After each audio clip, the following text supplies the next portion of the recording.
अनु अपने पति राघव और सास ससुर के साथ गांव में रहती थी। पूरे देश में वायरस की वजह से सब कुछ बंद हो गया। अनु का डांस क्लास और उसके पति की कमाई भी। बस 1-2 महीने चलने लायक ही पैसे हैं हमारे पास, आगे का क्या करेंगे? मैं किसी से पैसे उधार लेने की कोशिश करता हूँ। अनु का परिवार काफी कठिनाइयों से गुजर रहा था। सिर पे एक के बाद एक उधार चढ़ रहे थे। घर की हालत बिगड़ रही थी। राघव, मैं सोच रही हूँ कि मेरे डांस क्लास में जितना सामान है, म्यूजिक सिस्टम, चेयर, टेबल, सारे बेच देती हूँ। कुछ तो पैसे आ जाएंगे। पर अनु, वो डांस क्लास तुम्हारा सपना था। अभी हमारी जैसी हालत है, पता नहीं बाद में हम वो सारा सामान दोबारा से खरीद पाएंगे या नहीं। देख लेंगे तब जो होगा। अभी इसके अलावा और कोई तरीका नहीं दिख रहा। अनु एक आखिरी बार अपने डांस क्लास जाती है। सारा सामान उसी दिन बेच के कुछ पैसे मिल जाते हैं। आंखों में आंसू लेकर एक आखिरी बार अपनी क्लास को देख रही होती है। तभी उसे कोने में एक चमकता सा कपड़ा दिखता है।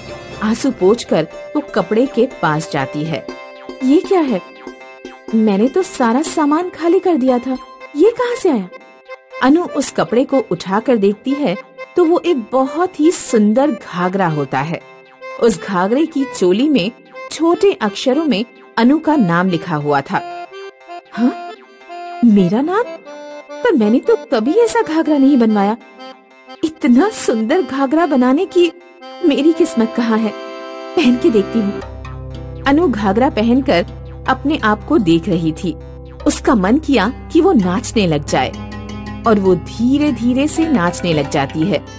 झूमते गाते वो नाच रही थी। जैसे ही अनु ने घाघरे को पकड़ के एक चक्कर लगाया, उसके घाघरे के नीचे से सोने के सिक्के बरसने लगे। वो सिक्कों की आवाज सुनकर अचानक से रुक गई। हाँ, सोना? अनु उसी घाघरे में भागते हुए अपने घर पहुंची और अपने पति और सास को सोना दिखाया। अनु, इतने सारे सोने के सिक्के कहाँ से मिले तुम्हें? डांस क्लास में एक घाघरा रखा हुआ था जिसमें मेरा नाम लिखा हुआ था। उसे पहनकर मैंने चक्कर लगाया और सोना बरसने लगा। राघव बेटा, सोनार के पास ले जाए सोने को। देख जरा ये असली है कि नकली। हाँ माँ, अभी ले जाता हूँ। राघव भागते हुए सोनार के पास सोने के सिक्के लेकर गया। अनु और उसकी सास घर में राघव का इंतजार कर रहे थे। राघव वापस आया और खूब सारे पैसे लेकर आया। हे भगवान, आपका लाख लाख शुक्र है। आपने ऐसे समय पर हमारी मदद कर दी। अनु और उसका परिवार एक एक करके सारे कर्ज चुका देता है और उनकी सारी दुविधाएं ही खत्म हो जाती हैं। कुछ महीनों बाद अनु की ननद ऋतु अपने मायके आती है।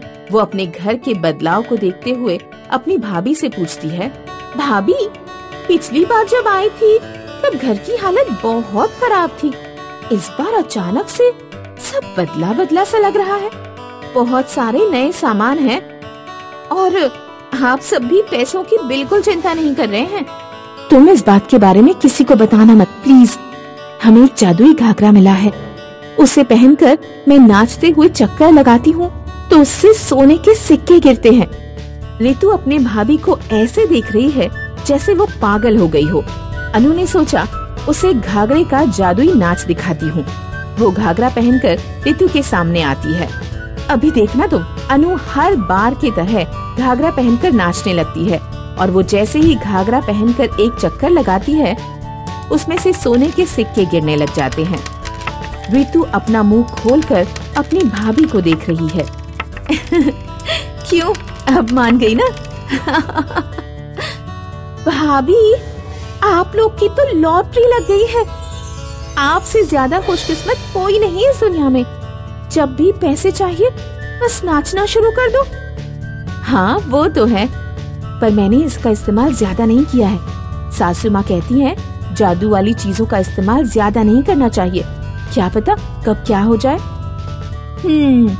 भाभी, आप तो कितनी अच्छी हो।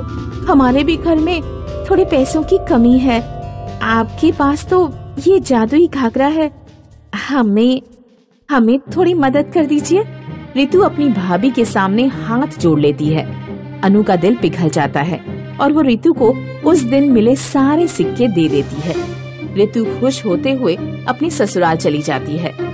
ऋतु के ससुराल पहुंचते ही वो अपनी सास को सारे सोने के सिक्के दे देती है। ये कहाँ से मिले तुझे?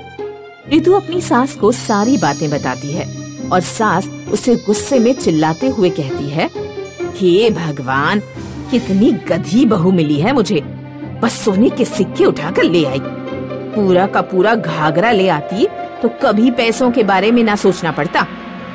अपनी सास की बात सुनकर ऋतु एक शैतानी हंसी के साथ कहती है, माँ जी, आप भी ना, आपकी बहू कितनी शातिर है, आपको मालूम ही नहीं।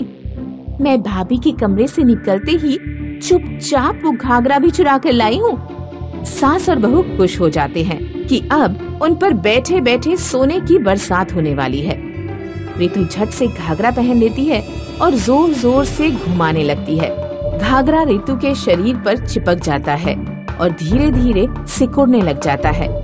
ऋतु को घाघरे के सिकुड़ने की वजह से सांस नहीं आती और वो तुरंत नाचना बंद कर देती है। तू डर क्यों रही है? ऐसा ही होता होगा इस घाघरे में। थोड़ा और नाच, शायद सिक्के गिरने लगे। नहीं माँ जी, बहुत घुटन हो रही है, ऐसा लग रहा है कि मर ही जाऊंगी मैं, मुझसे नहीं होगा। ला दे, मुझे दे घाघरा, मैं नाचती हूँ, तू गधी की गधी ही रहेगी। ऋतु की सास घाघरा पहनकर नाचने लग जाती है। उन्हें भी घुटन महसूस हो रही है। घाघरा धीरे धीरे सिकुड़ रहा है, पर वो पैसों के लालच में अपनी जान की परवाह किए बिना नाचती रहती है। घूमते घूमते ऋतु की सास की सांसें रुक जाती हैं और वो वहीं मर जाती है। अनु और उसके परिवार को पता चलता है कि ऋतु ने घाघरा चुराया है और उसी दिन वो अपने मायके और अपनी सास से भी हाथ धो बैठती है।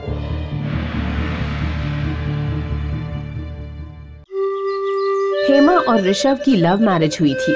दोनों एक ही ऑफिस में काम करते थे। हेमा ने शादी के बाद ऑफिस कुछ टाइम के लिए छोड़ दिया था, पर अब शादी को 2 साल होने को आया था। ना तो ऋषभ और ना तो उसका परिवार हेमा के ऑफिस जाने को लेकर राजी था।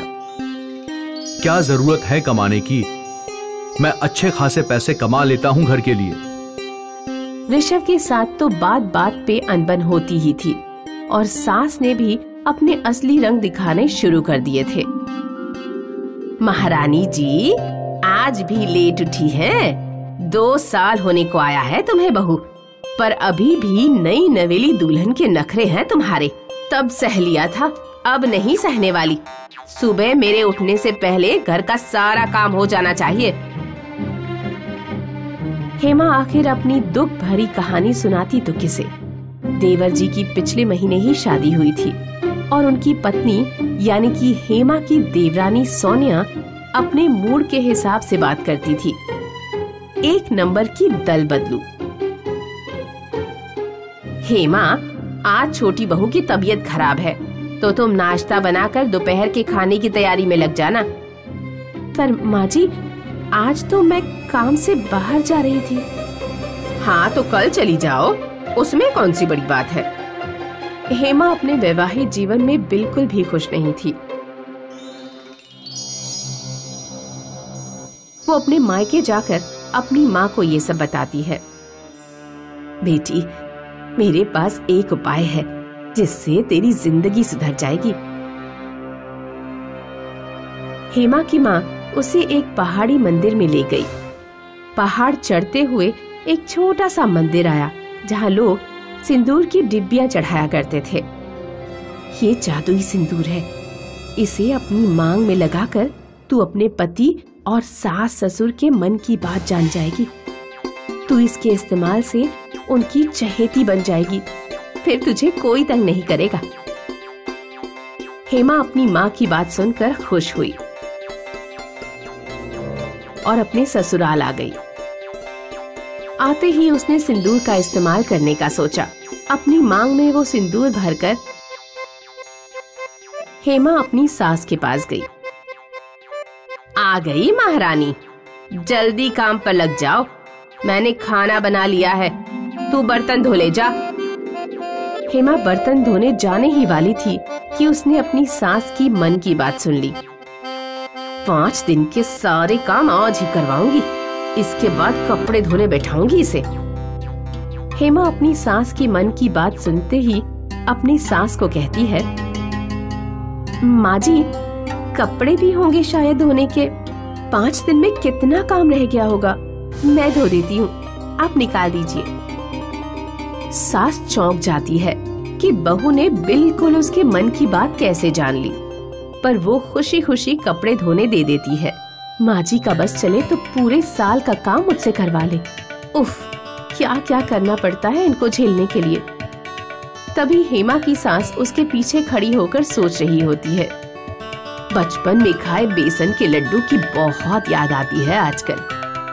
उस रात हेमा चुपचाप से बेसन के लड्डू बनाकर अपनी सास के पास ले जाती है। माँ जी, कुछ दिनों से मुझे बेसन के लड्डू खाने का मन कर रहा था, तो मैंने बना लिए। आप चखकर बताइए कैसे बने हैं।